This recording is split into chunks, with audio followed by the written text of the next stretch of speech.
Welcome to Real World Real Estate, where we will explore, examine, and explain the real process of buying or selling real estate. Here is your host, Stephen Clyde.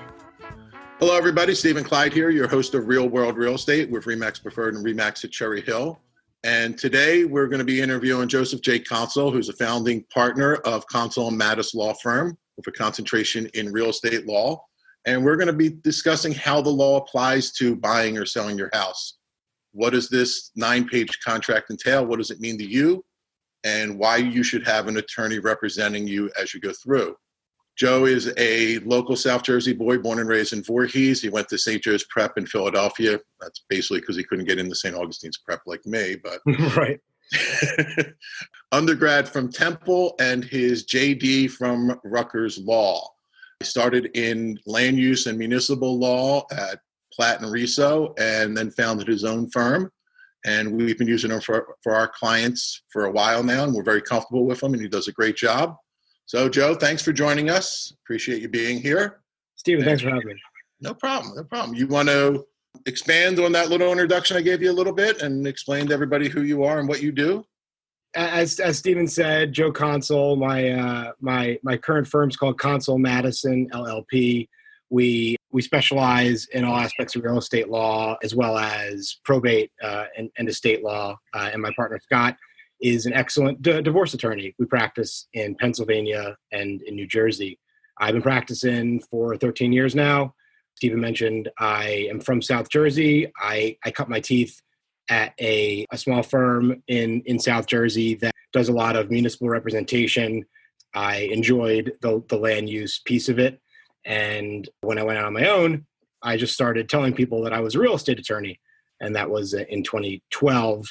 And slowly I have amassed clients on both sides of the Delaware River in New Jersey and in PA. And I represent a lot of investors, a lot of real estate agents, and just a lot of buyers and sellers generally. So just so everybody knows, because the podcast will go out everywhere, we're going to be talking about New Jersey and Pennsylvania laws that applies to the contract language, right? Because you're a member of both of those bars. I am. That's the contract we have in front of us. But when we're talking in general terms, that'll apply to most of the country, I would think, right? Well, yeah. I can't, as a lawyer, I can't really speak for how different states, like, for example, I'm sure we'll get into the attorney review period in New Jersey, that squarely does not apply in Pennsylvania. So I can't say what a Delaware contract looks like, Right, but when we're talking about legal terms, when we get into time is of the essence. Oh, sure. Yep. The general stuff is going to apply across the board as general legal doctrine for the most part. Specific contract language, anybody in their state is going to have to contact a local attorney in their state and a member of their bar, pretty much. Correct. And nothing I say today is considered legal advice. And as we discuss this, I'm not a lawyer. I'm not practicing law without a license. I'm not a member of the bar. I did sleep in a Holiday Inn Express last night, though, so that should qualify me, right? Man, they let you stay. That's nice. They let me stay, right? So let's start in, we have basically two different ways of doing business in the region we're in, right? We have the South Jersey / Philadelphia format. And the South Jersey one varies slightly from the Philadelphia, Pennsylvania one. And then we have the North Jersey version, Mercer County up. So the biggest difference between the two of those, Joe, if I understand it properly, is the Philadelphia, Pennsylvania market and the South Jersey market, buyers are not required to have an attorney. But when we go into North Jersey, it's a requirement for the most part. It feels like a requirement. Certainly, whenever I get on board for a North Jersey deal, it's not a question of if. It's just, all right, here's the seller's attorney. Please, represent the buyer and get started on the attorney review period. Whereas in South Jersey, it's more of a negotiation with the buyer or sellers themselves to see if they want an attorney, and more of a trying to sell my service versus in North Jersey where they know that they need one because I guess custom has handed that down, and that's where it's at. Right. So then let's jump into, I've got the contract up in front of us, and this is a New Jersey contract, so I want to preface that. So this is our normal cover page, which I understand this is what I refer to as Opinion 26 from the Attorney General's office, which is basically stating to them, I'm a real estate agent. I can't give you legal advice. I can't give you guidance. And, you should get an attorney to do these things, but it's your choice. This is like you have the right to remain silent moment with a Miranda right in a real estate transaction, right? Like, yes, correct. And I'm sure we'll get into it in a second, but the language around the attorney review period basically states that buyers or sellers that are involved in a contract prepared by a New Jersey brokerage are required to have an attorney review it. If they choose not to, then they don't have the option of backing out of the contract within the first 3 days. But if you do have an attorney, either side can back out pretty much without any question. You can just choose to cancel the contract. Right, no explanation whatsoever. Because that 2-sentence letter, I declare this contract null and void. Please return all deposit monies, right? That's the simple statement, right? That's it. When normally when I get that attorney review letter on this side, it's not so bad when I'm dealing with South Jersey or Philadelphia attorneys that are members of both bars, but it gets complicated when I have North Jersey attorneys, that I'll see anywhere from 5 to 20 changes to the standardized contract. Yeah, when I first started doing this, I was almost shocked at the difference in how attorneys in North versus South Jersey handled their responses. And it's exactly what you said, to the point where you just say, are they doing this? Are these attorneys adding so much and subtracting so much just to try to prove their dollar worth to their clients? Or is it just a form letter that every contract gets? I think it's probably a little combination of both. I think it is a combination of both. I agree with that. And because I've seen some of them where the form letter comes through from the paralegal, and then I have to call them up and say, that one doesn't apply to, your number 6 doesn't apply to this contract. Do you want to revise it? Or? So as the buyer is progressing through, so let's look at it from twofold. A client or seller, a buyer or seller who opts for an attorney versus the one that doesn't. So, they get the contract from their real estate agent. They e-sign it, which is, what 90% of people doing these days. Mm-hmm. If they opt not to move forward with an attorney or to retain you or one of your peers or something like that, what are they opening themselves up to? What's their additional risk versus the one that hired an attorney? Well, first of all, do you as a superstar agent, do you let people know about that option? I mean, Oh, absolutely. That's the first conversation. Like, look, you have a right to an attorney. At no point do you ever waive that right. You engage them now, or you can engage them at some point during the transaction, but it's entirely your decision. And here's a list of qualified real estate attorneys. Yeah, I think as a real estate agent, the only thing I really cringe on.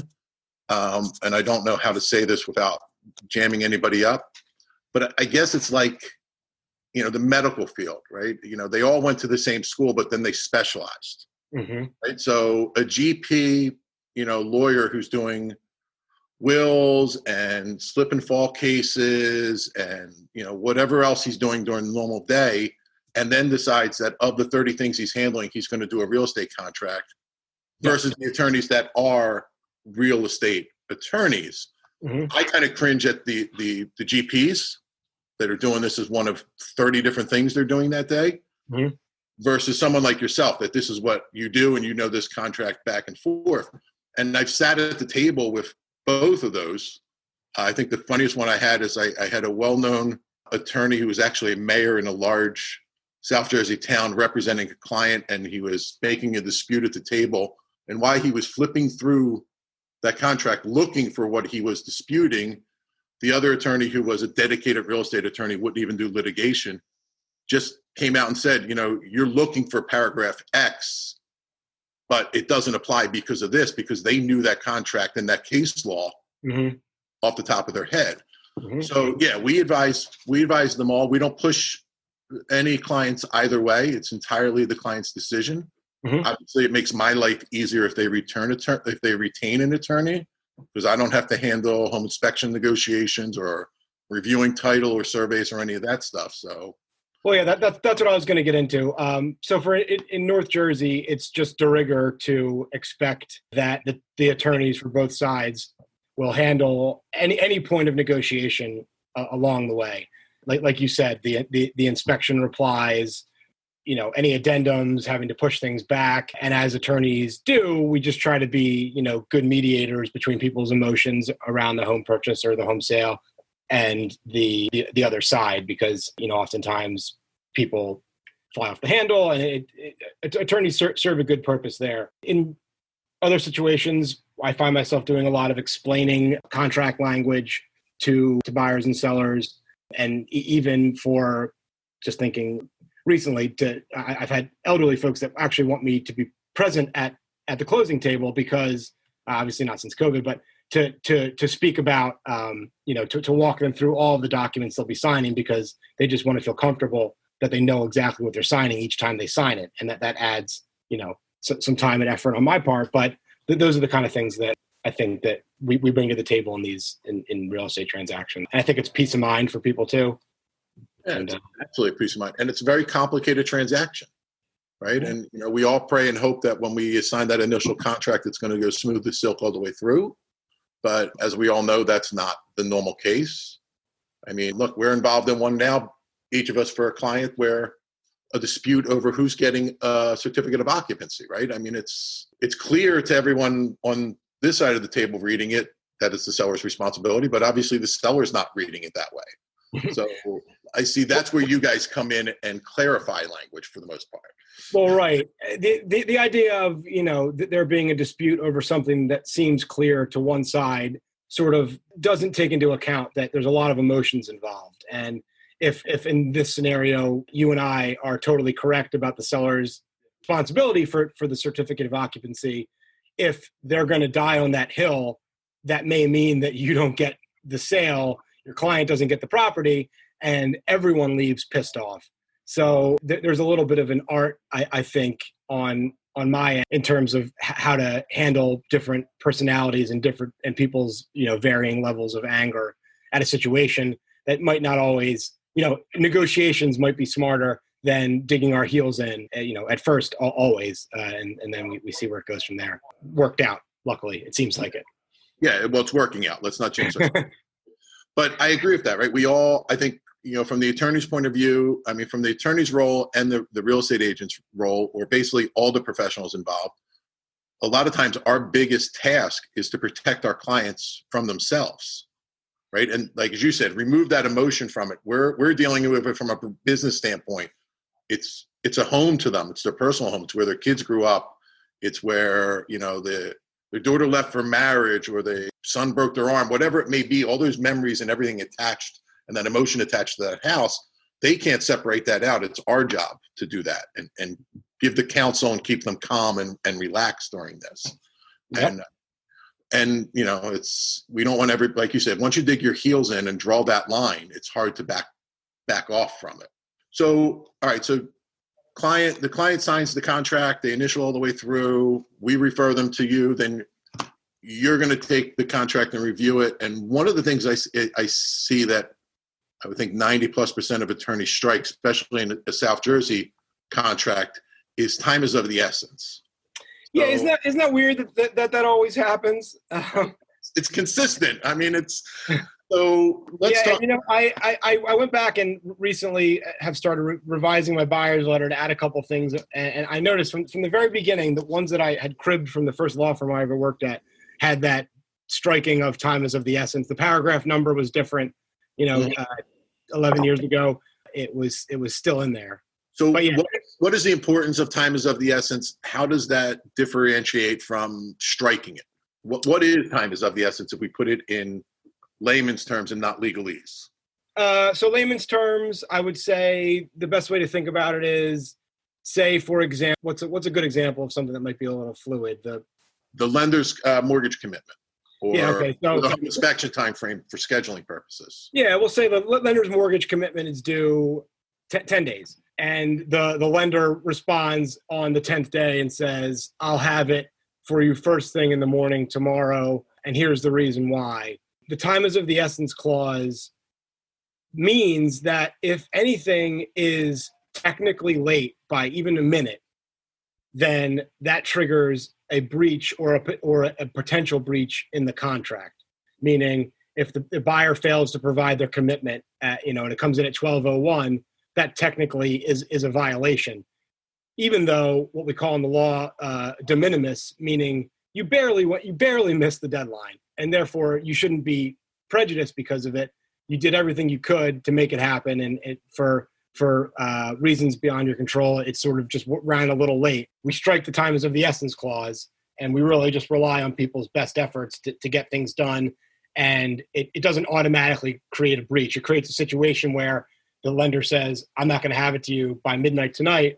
Then the other agents and attorneys can speak and say, it's going to be tomorrow. Is that going to really be a huge deal here? So if we don't have it, and let's say the 10th, the 10-day comes and the lender says we need another 10 days.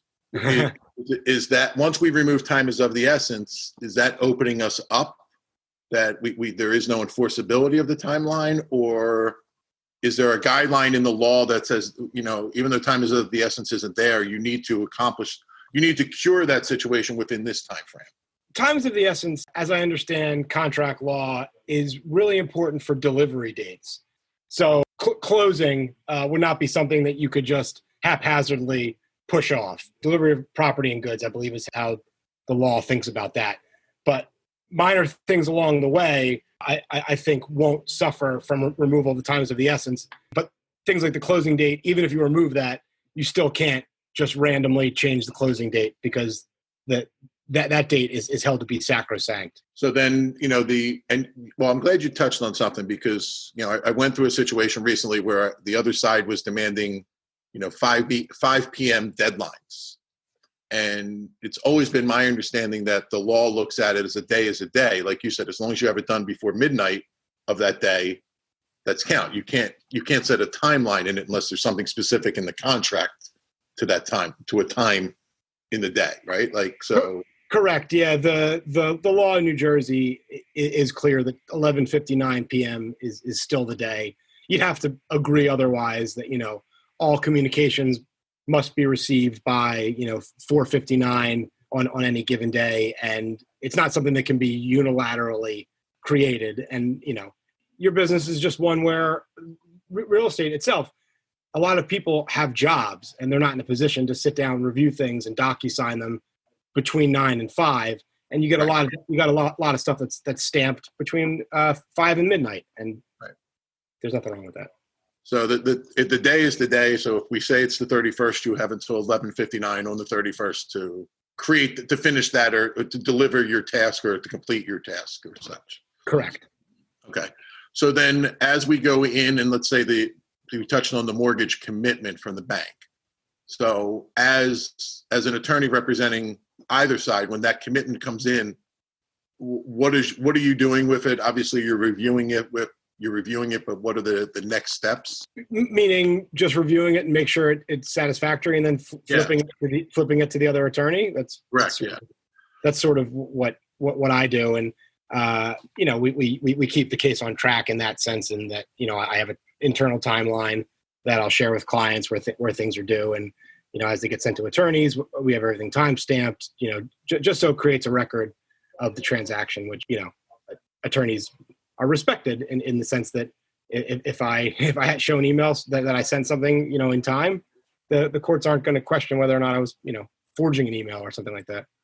Right. You're given the benefit of the doubt as an officer of the court that you did what you said you did, right? You take you at your word. Correct. Yeah, that's a good way to put it. Benefit of the doubt. They give you the benefit of the doubt, right?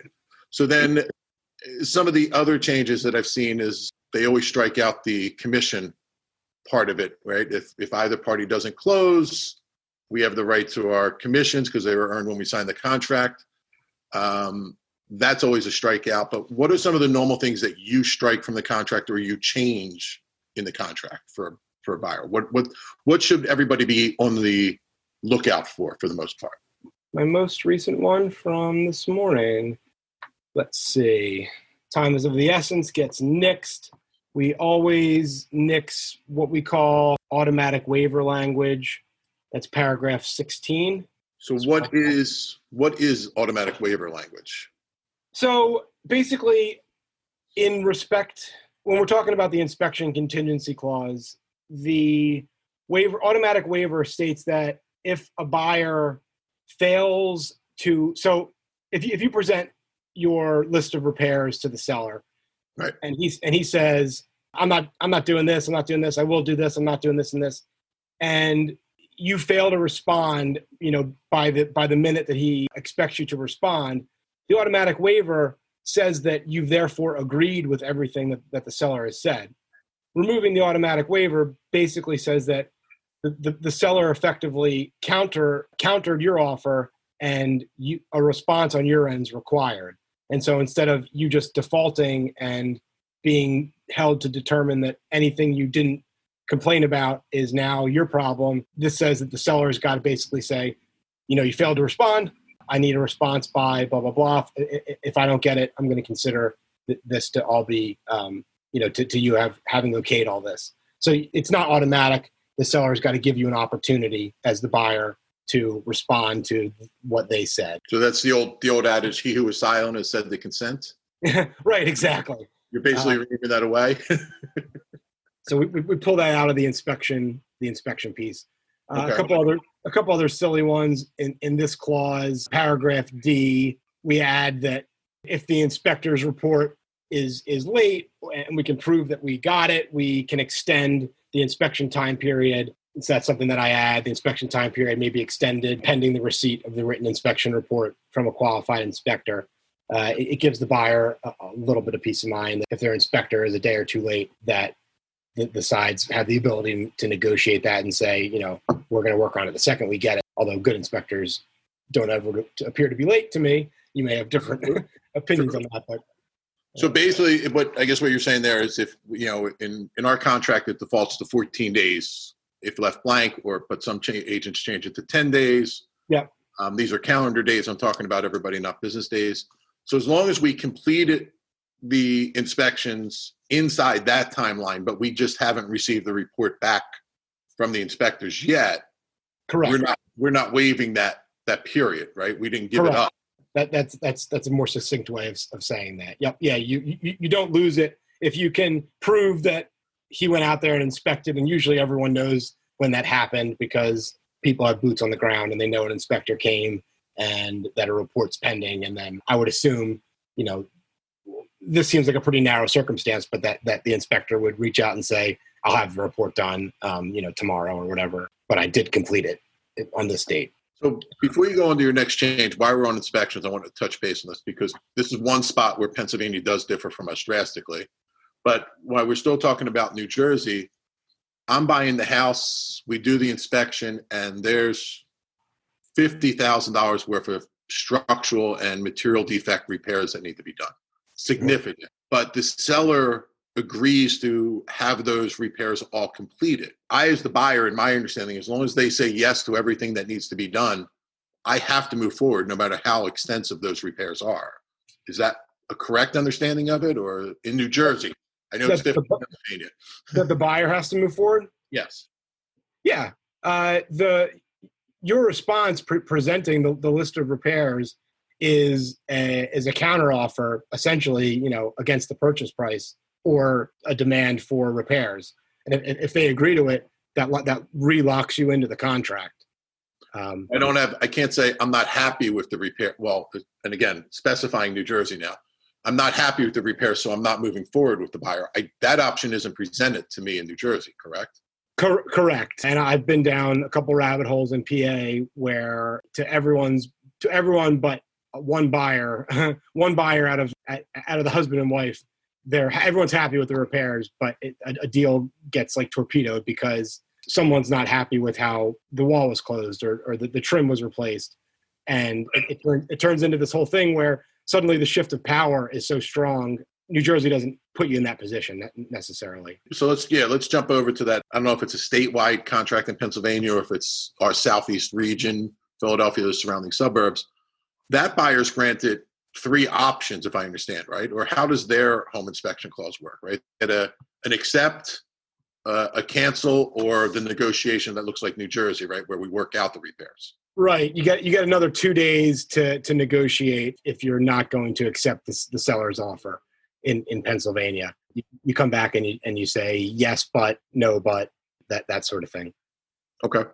And that's interesting. I hadn't thought much about how the quality of the repairs factored in, to all this in PA and New Jersey. So that's actually an interesting thing you brought up for me. Well, on this side, if I write the letter on behalf of a client, or I help the client write the repair letter, or their attorney does, it's always specified that it's licensed, qualified, insured contractors with documentation and everything provided, that we don't want a homeowner correcting an electrical issue or a plumbing issue, right? Because we have no recourse back on the homeowner. There's no, tradesman's guarantee on it, so to speak, I guess. Mm-hmm. Mm-hmm. Do you find that in either PA or New Jersey, there's more? It's apt to be more at the closing table negotiations for minor things related to repairs. Yeah, I find in South Jersey, I'm not going to speak to the north, but I think they're pretty much the same as we are now on this, that we have these issues resolved at least 5 business days before closing. We're not doing it at the table. Mm-hmm. And we're requiring that documentation in advance. Mm-hmm. Just because of the TRID requirements, the 3-day disclosures and everything, mm-hmm. we're trying to get all that resolved way in advance, because if we're dealing with it at the table, we're running into mortgage issues now. Right, because the last thing they ever want to see on a sheet is something that says repairs. Right. But I got to say, so as we're going through this, as you mentioned, it may be a credit for these repairs, and maybe the repairs done. I always look at it if they're black and white repairs, right? It's replace an outlet or a light, or something that's very definitive. Credits are fine, but when we start getting into structural issues or termite issues, or things where a wall has to be opened up, where, hey, yeah, this is $2,000 unless we find additional hidden damage. Yeah, they're the ones that I always advise my client, you don't want this credit. You don't want to take on that right? Because once we take the credit and we get up and walk away from the table, if that $2,000 repair becomes $8,000, that's on you. You can't go back to the seller now, correct? Well, right. That looks bad for everyone on the buyer's side in the sense that the seller is picking a number that they believe is an adequate loss on their end to, what's the right word, to insulate themselves against having to worry about what's behind the wall. Like you said, those things quickly add up. There's not many, $2,000 jobs that stay at $2,000, because there's always, we open the wall up and there's some knob and tube in there, or there's termite tubes, or right. Oh, your stucco has been leaking for the last 20 years, and your wood There's is all definitely some rot behind that stucco.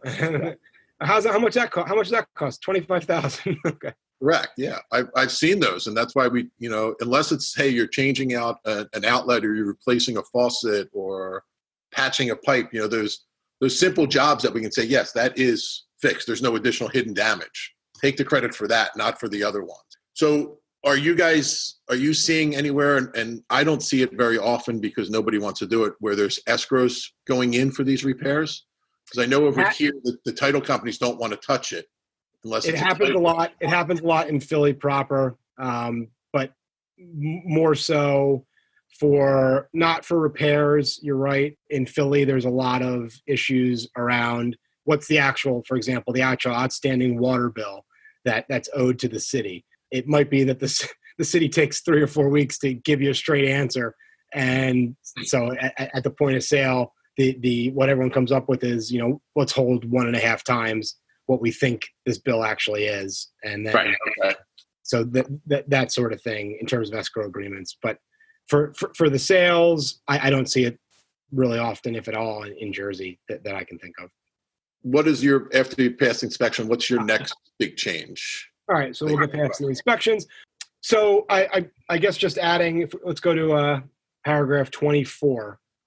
Okay. Because I think you had started to talk about this before regarding risk of loss, and damage. So there's an idea that's actually in all of the PA contracts, that the buyer doesn't have to go through with the sale if between when they put their offer in and when they close, there's a significant amount of damage to the property. And so what we like to add is in New Jersey, if the damage to the property exceeds a certain percentage of the purchase price, just call it 10%, that gives the buyer the option to cancel the contract and not, expect to take the property with significant damage. Even if the seller is going to fix it, they may not want to move into a house that just had a car driven into the kitchen or something like that. If we go through a nor'easter or one of our big storms and a tree falls through the roof, that's the kind of stuff you're talking about. Or if, God forbid, a fire breaks out, or yes, pipe correct, or something like that. Insurance claim type of triggers we're talking about here, or yeah, I would think so. And have you run into a situation where the property damage was severe in that time period? Not yet. No, thank God. Knock on wood on that one. I'm sure it's going to come to me at some point, but I haven't yet. Yeah. So if you don't address it, basically the buyer has to allow the seller to agree to fix things, but we try to cap that and say, there's substantial loss. It might not be the same property that the buyer wanted. He may be, have been attached to the kitchen cabinets. Who knows? But it allows you to walk and allows the buyer to get their deposit back. Okay, cool. That's a good idea. I like that one. All right. And then 25 is our initial walkthrough, which is pretty common. And then 26, I never see anybody do anything with 26 on the adjustments and the prorations on closing. That pretty much always stays the same for everybody, right? Yeah. My next big one is just the blank space, paragraph 43. I try to add, unless there's something I'm missing. Well, 27 brings us into if the seller fails to close title on the property in accordance with the agreement of sale. Mm-hmm. Yeah, I just to that I just add at the end of the paragraph damages that it has suffered. So the last paragraph read: if buyer and seller breaches contract, the breaching party will nevertheless be liable to brokers for the commission amounts as well as reasonable attorney's fees, costs, and such other damages that it has suffered as are determined by the court. That's language that I see thrown into every buyer's contract. I don't really know how it changes that paragraph, to be honest with you, but I've adopted it. So let's touch base on that commission one, right? Because in the law that we're held under the real estate commission and everything, we earned the commission the second we put a willing buyer and a willing seller together. Mm-hmm. Job is done. Tradition is we wait till settlement to be paid, obviously, because that's when the money's going to change hands. So, and in almost 20 years and 1,000 transactions, I may have threatened this paragraph a few times, but I've never actually had to execute this paragraph. Mm-hmm. It's my understanding that if it does fall through, I can only sell. The broker can only sue for his commission if he doesn't resell the house, right? He doesn't get two bites at that apple, right? Correct. And I think it's wise language. I think there's probably a lot of history of sellers torpedoing a deal and then just trying to get another broker to sell the property, even though broker one did everything that they were supposed to appropriately, got them near the finish line, and for whatever reason it fell through, possibly because someone got in the seller's ear and said, "You can do better. I can't believe that you signed this contract." He says, "Well, my agent said it was," whatever they might say. But that's how I could see that playing out. So let's stay on 27 again. So let's say either party, settlement is the 31st at 4:00. Everybody got their scheduling notices. Everything's good. The mortgage commitment's done. We have it clear to close. All the I's were dotted and the T's were crossed. But one of the parties opts not to show up and not to move forward. Yeah. When we start looking at those damages, what could those damages be? And does the party that didn't show up, do they have time to correct the situation or cure it, so to speak? Well, in terms of what the damages could be, I get into things like equitable relief for the buyer. So seller bails, the deposit's out there, closing was supposed to happen yesterday. What can I do as the buyer? The law allows you to initiate a lawsuit to force the sale, which is accompanied by what's called a lis pendens. A lis pendens is a notice that the property is under a lawsuit, and it effectively prevents that seller from selling the property to anyone else. until the lawsuit's worked out or until they come up with a deal with the buyer to either drop it, for cash or to actually sell it to them. So if we're on the other side of the table and let's say I'm the seller, you're representing me, the buyer never shows up. I guess off the top of my head, I would say I'm looking at whatever I spent to get to that point, right? Whatever my were. Yeah. So the seller's damages are consequential. Obviously at that point, the deposit's forfeited, but then it's a question of what was reasonable consequential damages that the seller would have invested in to get where we're at. And then past that, you talk about things like lost opportunity cost, where the seller, just did this dance with the buyer for 3 months, and now that the buyer has walked, what's that worth to the seller? And that is a trickier and frankly less easy piece to prove. Whereas, the deposit's the easiest, and then the consequential out-of-pocket monies, attorney's fees from the seller that he has to come out of pocket to try to get the sale to happen, commissions that are due because his agent did a good job, and I'm sure there's a few other things in there. Not in today's market, right? Today's market, the deal falls through tomorrow. The seller can resell it for $5,000 more. But in a normal marketplace during normal times, the deal falls through. Now the property's a little tainted because it's been on the market now for 120 days while I was waiting to go to closing. Pops back up from being under contract, so it's got, what happened, what's wrong with it, stigma on it. So now they sell it for $10,000 less than that contract that was broken. Does that become part of their damages as well, or? Certainly. And what I was going to say to you about that point is, and I guess I never talked to a Jersey agent about this, but the idea of putting it back on the market, when can you call it a new listing? You know what I mean? Because I've seen that get days reset to 0. Right. Is there a certain time when that's appropriate and when it's not in this scenario? We can reset it as a new listing and we can get a partial 0, because this is New Jersey, actually from Mercer County down through Virginia out to Lancaster, because we're all in the same MLS now. Mm-hmm. They have the relisting days on market, which would restart at 0, but then it has the total days on market next to it. Gotcha. If we come back on and you know what, you say this deal fell apart and it was my agent's fault, my broker's fault, I'm not going with them, I'm canceling my listing contract, and I'm going to relist with broker, XYZ. Well, broker XYZ comes back on the market at 0 days, but right next to that number shows the days with the previous broker, mm-hmm. or how many previous.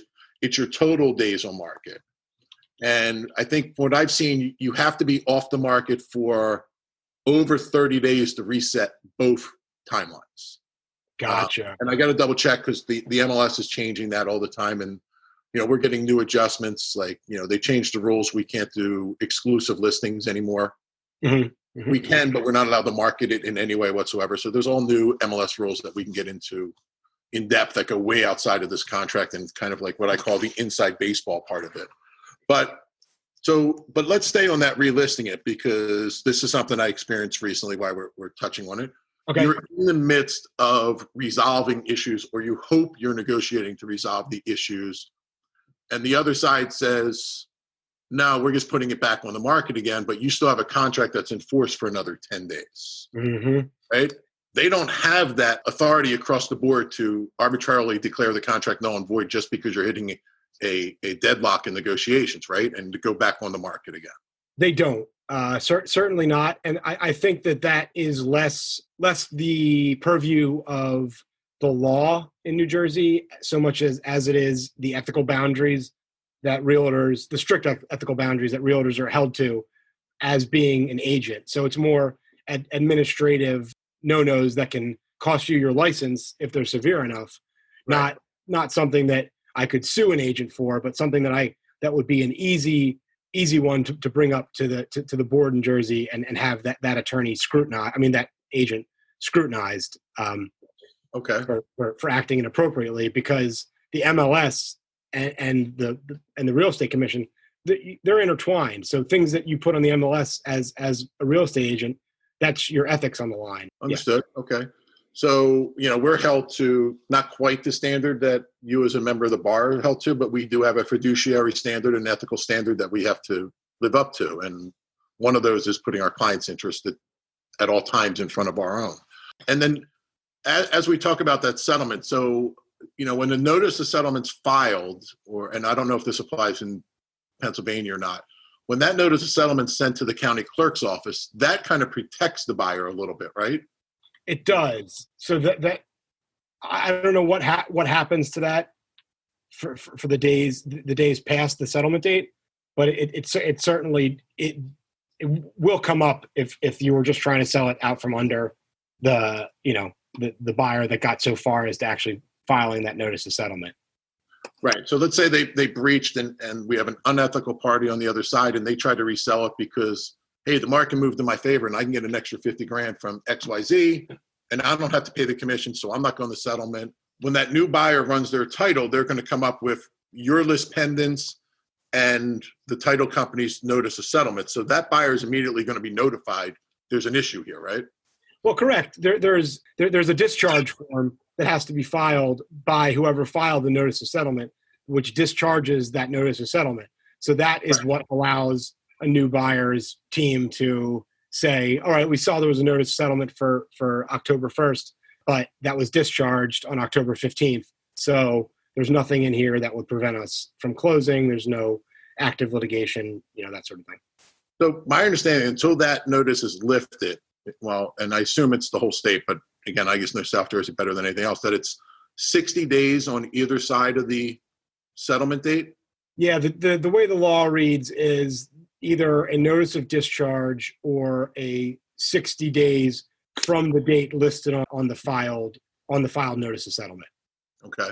Yeah, and so those the two things. So on day 61, you can, and it sort of allows a little bit of a cooling off period where as long as the seller, if you weren't being duplicitous, you could start marketing the house the day after the buyer failed to show up or whatever, and then 60 days from that then would be about a reasonable time to resolve everything and get it to closing, even if the buyer's not helpful in removing it.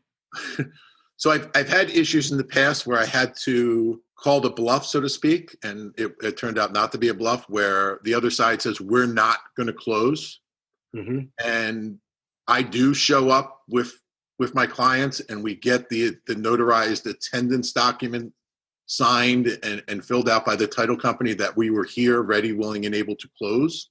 Once that occurs, and again, you pick up things over time as experience, that I've been told by other attorneys that that client, that person that didn't show up, even though we documented we were there, that the courts are giving them like 10 days to cure whatever they did. Is that accurate or is that inaccurate? Well, the 10-day cure period would you even get in front of a court within those 10 days? I'm just trying to think when that. So does that 10 days start from, that's what I guess, is it once we file something against them, which could take you a month to get even your paperwork into a court, or is that from that 11:59 on settlement day, do they have 10 days from then to cure? Well, right. So I guess what you're saying is, it's the minute after you file a complaint, but 10 minutes after the buyer comes back and says, I can close now. There was a glitch that the court would likely say you came through within a reasonable cure period. We'll call it 10 days. And therefore the buyer didn't substantially breach. Everything else remained the same. And so therefore you have to go through with it. Okay. Is that what you're saying? Yeah. That's what I was saying. Yeah. How's that play out again? All right. And right. Then, that's how it would play out. They would say, why are you pushing this through to court? You wanted to close. They barely missed it. They kept you alert and aware of what was going on. I'm going to dismiss this. You guys should just consummate this deal.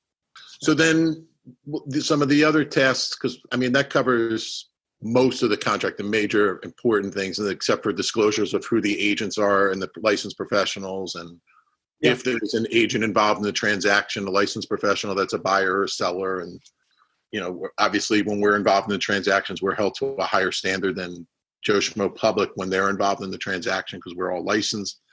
So the other part you're handling, especially on the seller side, so you're taking care of their deed, any possible judgment issues, their affidavits, all of that documentation. As a seller's attorney, you're drafting and taking care of that. And then as a buyer's attorney, you're reviewing what that seller's attorney has done, right? Right. There's the resident or non-resident affidavit. We do that. There's the deed. I mean, that language is so standard now that it's for most transactions, it's just what it is. Kind of just putting the deed together and then having it be reviewed by the other attorney. And then you're going through the judgments with either the buyer or the seller, whoever you're representing. You're reviewing those judgment issues and the AKAs and all of that stuff. Right, and that stuff oftentimes leads to other good work for me. But yeah, if people have a common name, you'll find that stuff pops up. So we're providing the title company with more narrow details to allow them to take certain things off the title report.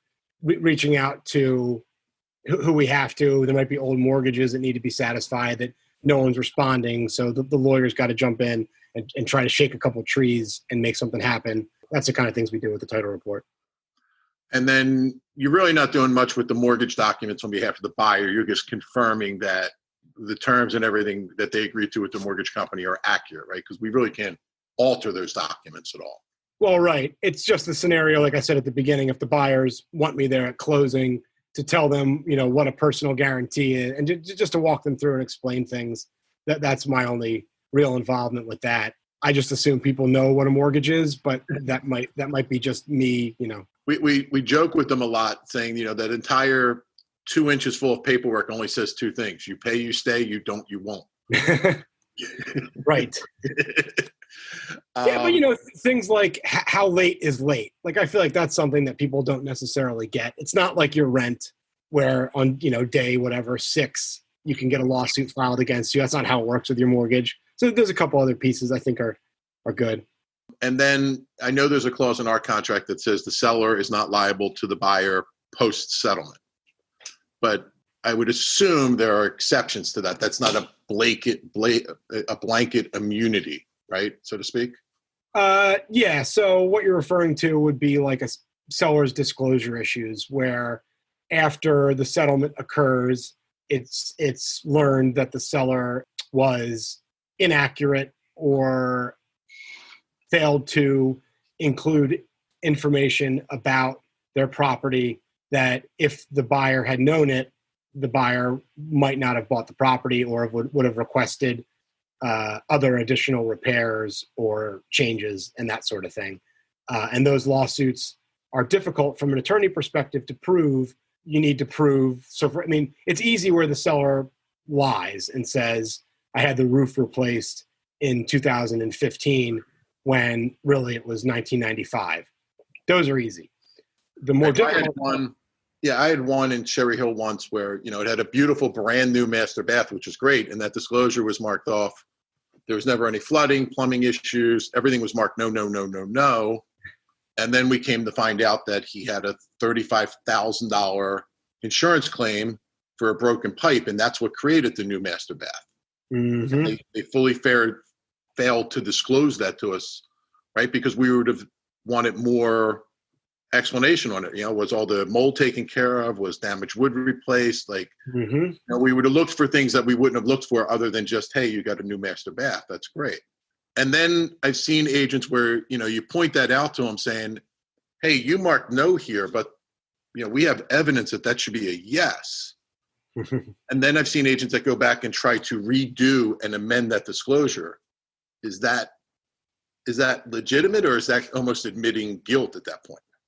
Well, it's from an agent's perspective, and you might know more than me, although I've studied this a bit, is the agent has to tell you what he knows. Correct. But if they don't know it, you can't. Right. But like the seller, I'm saying the seller did it, and then they send me an amended disclosure making that change. Right. And have you ever been in a position where the seller comes back and says, actually, I might have flubbed a little bit when I wrote no here, and then you've got to come out hat in hand and say, here's the amended disclosure? Oh, yeah. Well, I've had a client that, unbeknownst to me, outright lied by omission. I had one where We went to settlement in November. In February, I'm getting a call from the other agent saying, hey, the front lawn's flooded because the water main it broke and they're flooding out. And I'm like, well, we went to settlement 3 months ago. Why are you calling me? That's too bad.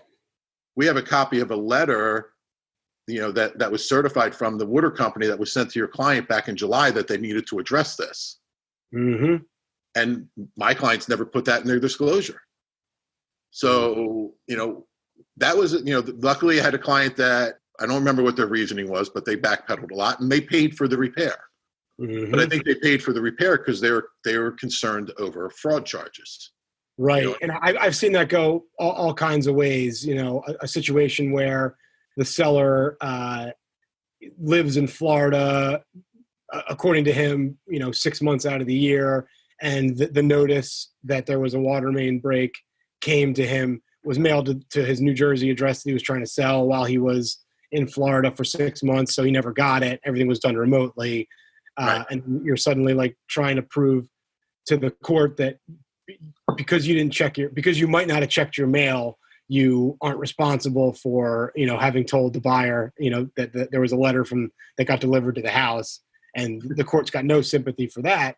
Your mailing address is the mailing address that you tell people, and that's that. But there's other situations where investors might, from California, I'm just thinking of one in particular, might buy a property in Philly and never set foot in it and flip it. And then you've got buyers coming and saying, well, you never told us about this. You put on the disclosure, you had no idea. How did you not know that there was a flood in the basement? And they just simply say, we weren't there. And the court says, these are investors. They never lived there. You knew that their mailing address was California. There's no reason that they should be held to this. And they were honest that they had no knowledge of a flood. So that becomes sort of a tricky kind of a lawsuit, but they do exist and they are successful.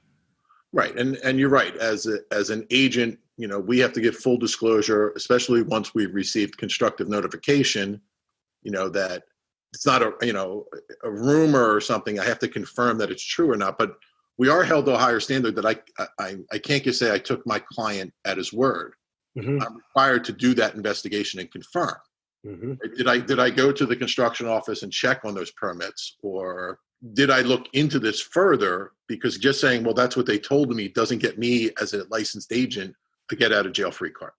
Right. Correct. And lawyers are the kings and queens of that, where we say things like, according to my client, all work was done to code, where it sounds like we're saying something, but we're really not. You know what I mean?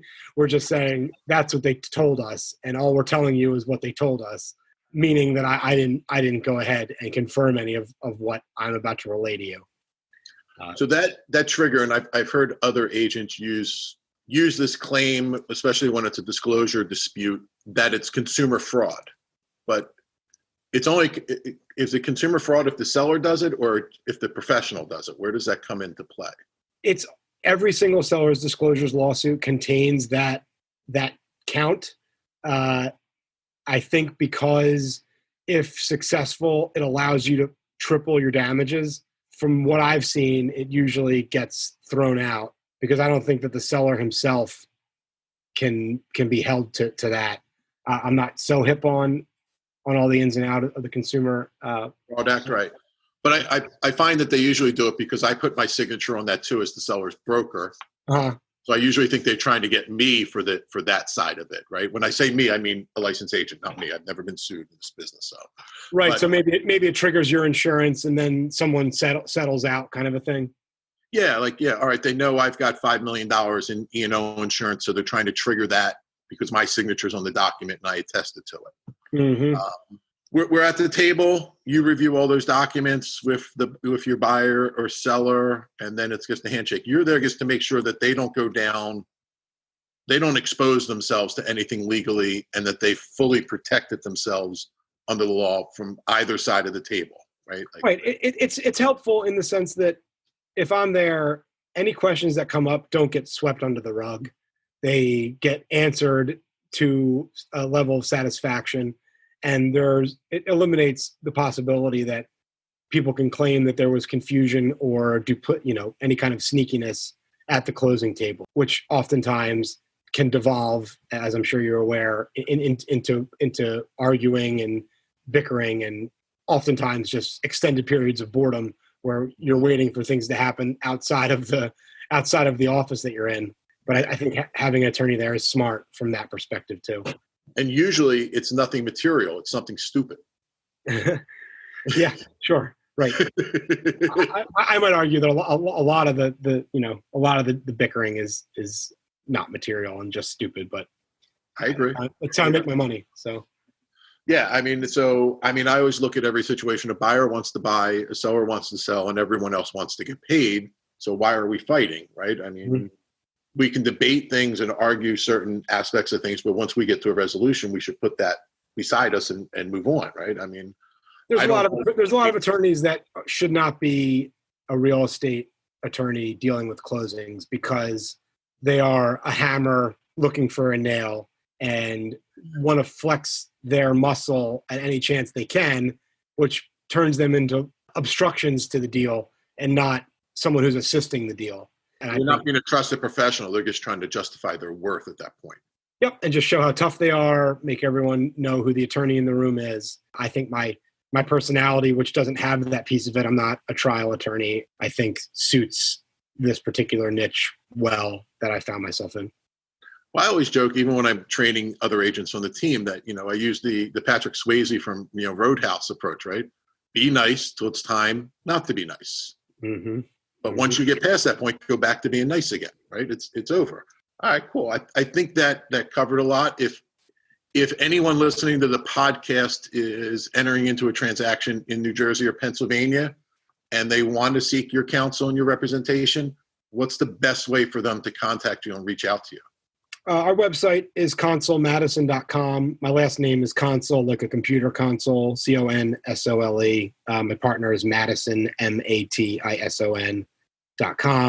You can email me at joe@consolelegal.com. That's my last name and the word legal, joe@consolelegal.com. Or they can call our main number, and sometimes I pick up, if you're lucky, 267-603-2493. Again, Joe Console. Yeah. And when they retain you, they're dealing with you. You're not handing them off to an associate or a paralegal or anything like that. You're handling the transaction for them. I'm not. We have 2 lawyers. We have 2 paralegals. I do all my work myself. It goes to a paralegal. They punch it up. We get it to the client to look at. But nothing is brought in or sent out without my eyes on it and my approval. Awesome. So we're going to close out a little bit. I warned you before, we ask some random questions of all of our guests as we end our interviews. So I'll start you with the first one. We call it Tales from the Field. So what's the craziest or funniest thing you've ever seen or done, or you've seen someone else do during one of your real estate transactions?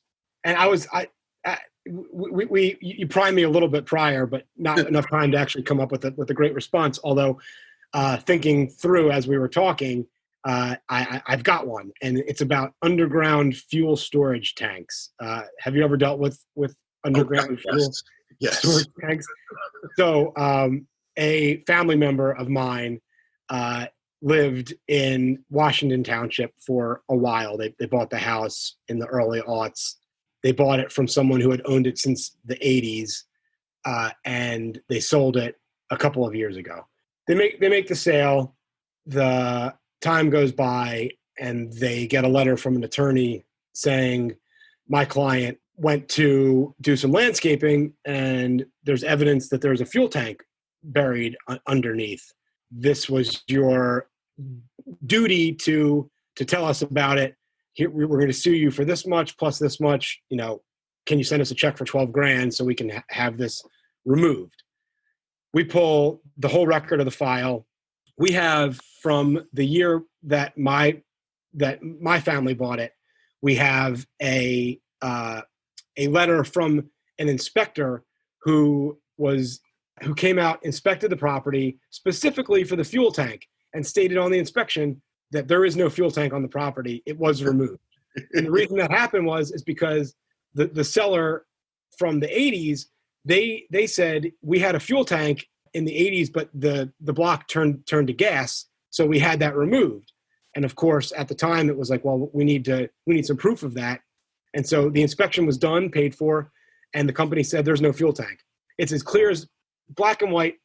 That's what my family relied on when they went and sold it. And I said to this other attorney, look, here's a document from an inspection company that was hired to do this inspection. You're trying to tell me that my family should have known that there was a fuel tank when they bought the property. They were told by someone they hired to try to find a fuel tank that there wasn't one. And this attorney said, you're responsible. Someone's lying. And so this is actually potentially still ongoing, where this attorney is trying to sue all these past owners.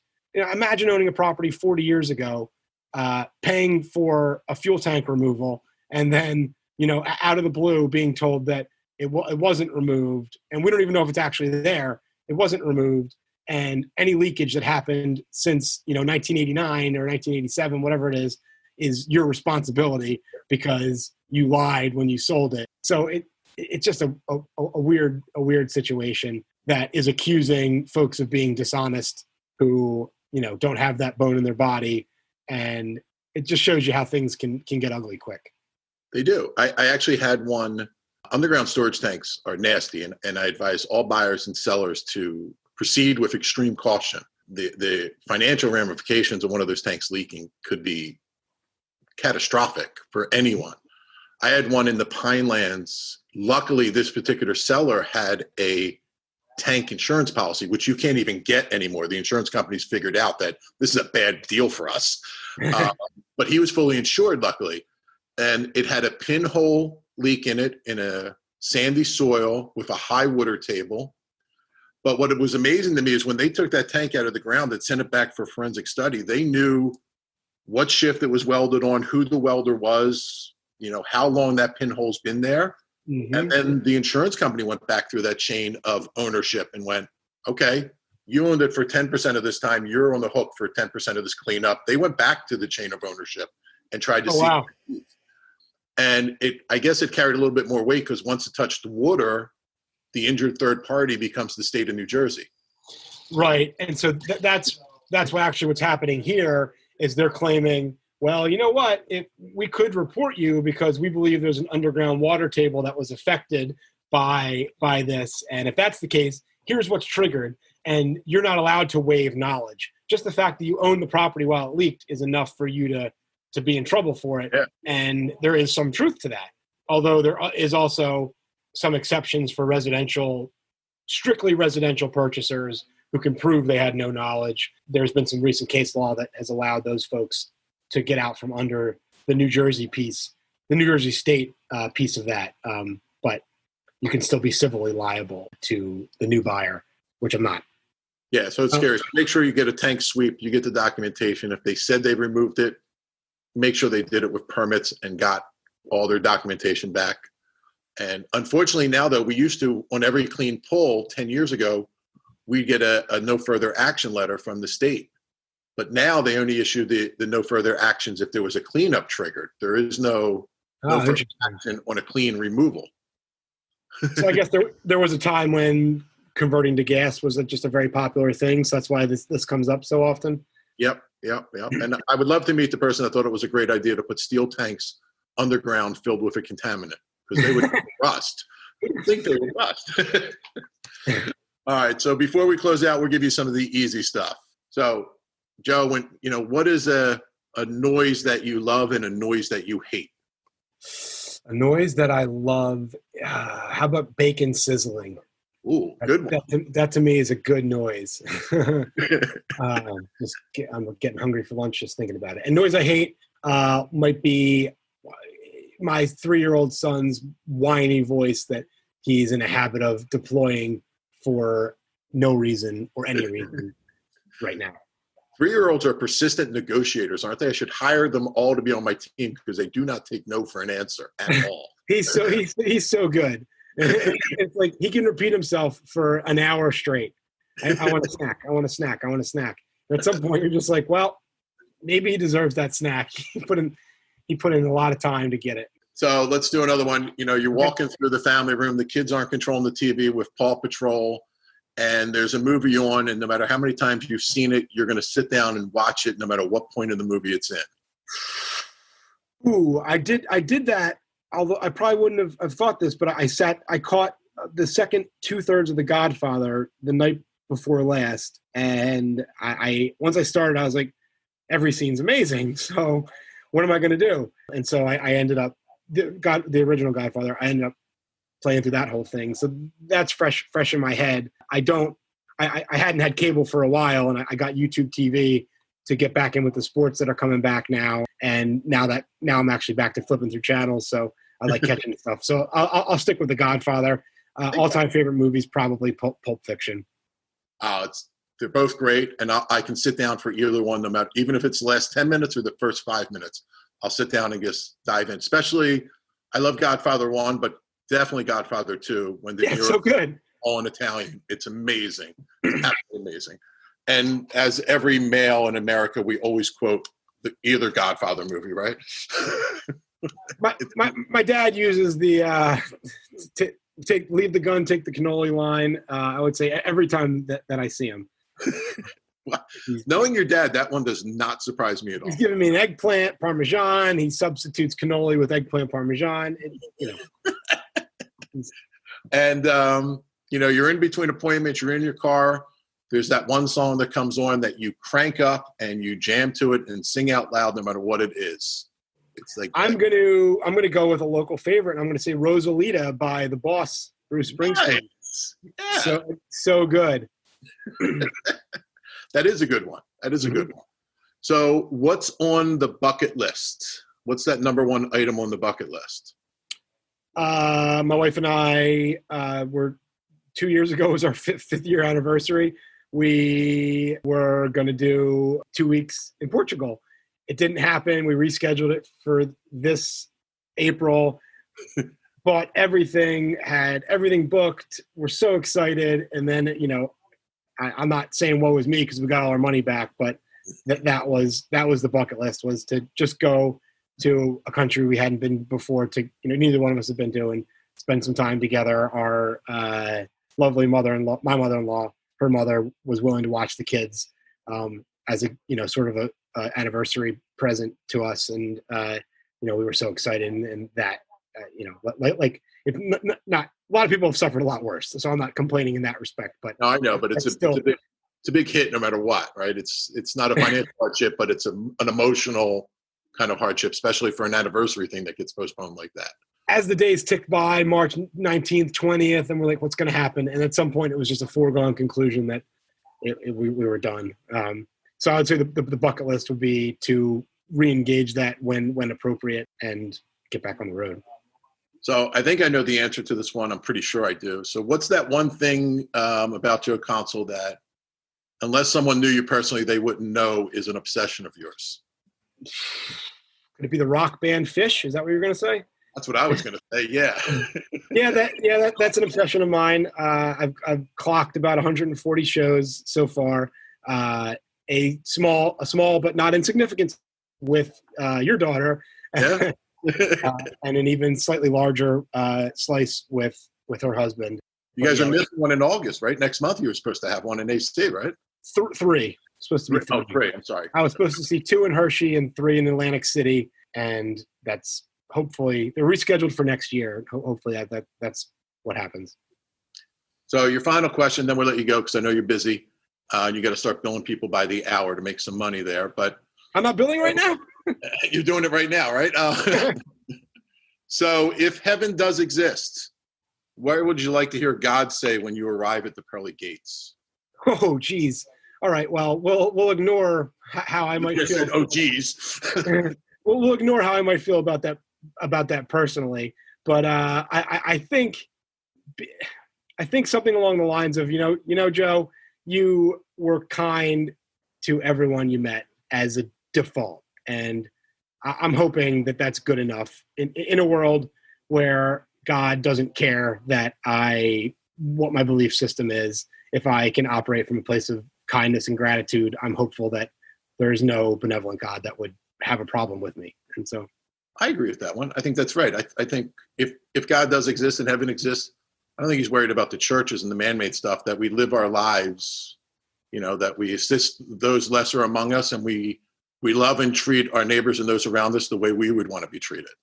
I think it's a moral imperative, and I could go down this rabbit hole for the rest of the day. But I think that there's a moral, I never needed to be told what it meant to treat someone with the golden rule. That to me just seems like a moral imperative. Like it exists just because we live in a society, and I don't know. So I let kindness guide me to the detriment of money in my practice a lot, but I'm happy with where I'm at. Well, my business coach, Brian Buffini, says all the time, if you give it out in slices, it'll come back in loaves. I like that.